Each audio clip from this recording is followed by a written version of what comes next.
Guys, welcome to my channel and welcome to another video. Y'all, today we talking about Miss Peach McIntyre.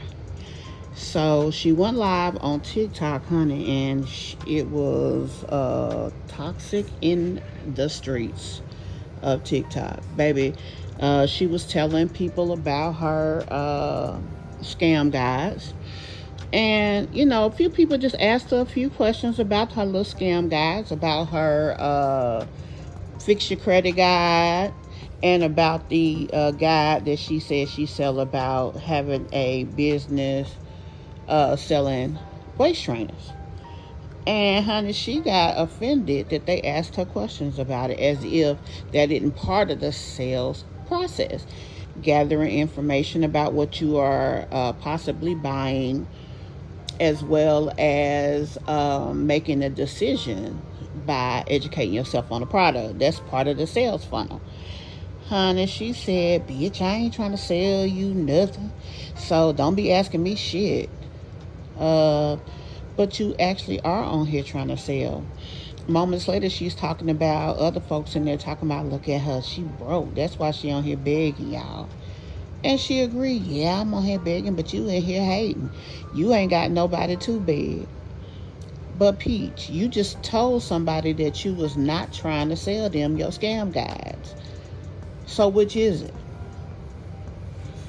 Are you not trying to sell your scam guides, or are you trying to sell your scam guides?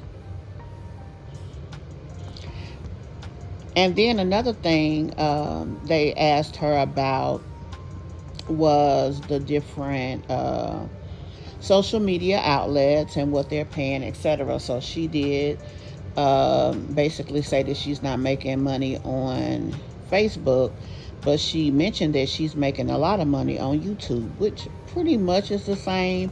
Although their programs are separate, they are the same. Now, I do remember her saying that she was shadow banned on Facebook, so I found it interesting that she would be able to do whatever over there. Another thing that she mentioned was that her husband is the reason that she's not making the money that she used to on her one-on-one. She says she has $1,000 one-on-one program now.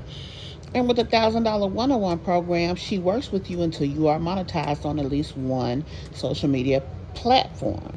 That she wished she would never have stopped doing one-on-ones. She said that the reason that she stopped doing one-on-ones was her husband, because he said that she was dumb and she was missing out on money in certain places because she was spending so much time doing the one-on-ones. Now, I don't know why it is that every time she mentions Wood and mentions him doing something, it's him the reason for something unsuccessful with her. He's never a part of the success, but she's always listening to him.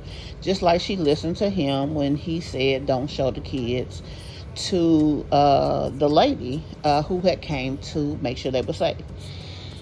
And the last thing I wanted to mention to you guys, which I thought was crazy, she mentioned that, her and her husband used to be physical at one point in time.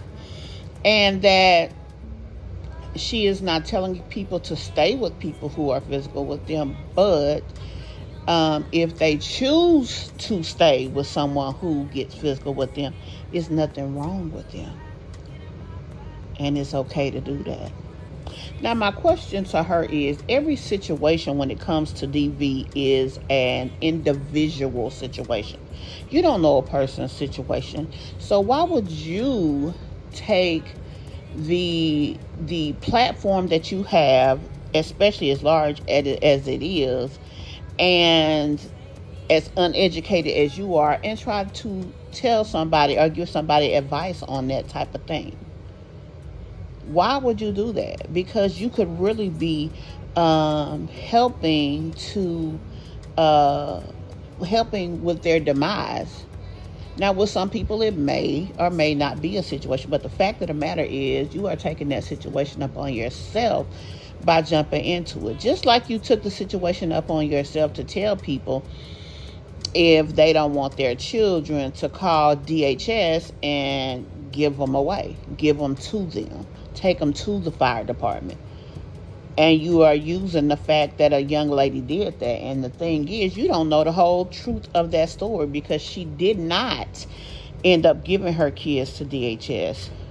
They ended up going with someone that she knows instead of DHS, so she can get them back by getting them from them if she so chooses. But at the end of the day, with her situation, she made it at one point seem like she was overwhelmed, she didn't have any help, blah blah, this and that. But it seems to a lot of the situation, especially after a lot of her dirt came out, number one, she had already lost them for over a year, so she had a year break not too long before this situation went viral. And number two, and most importantly, was the fact that those kids did not go to DHS, nor did she do that for their benefit. She did it more for her benefit. So, Pete, you need to learn how to be quiet and speak not only with uh, a smart tongue, but also speak on situations that you have the ability to stand behind the words that you are saying. You could be taking a person's life and changing it in a way that is so negative that it'll never be the same. And all you gonna say is, so what? You may at one point end up having to be held responsible for the things that you say. So guys, don't listen to this woman. But tell me what you think about the things that she said. Let's talk about it in the comments.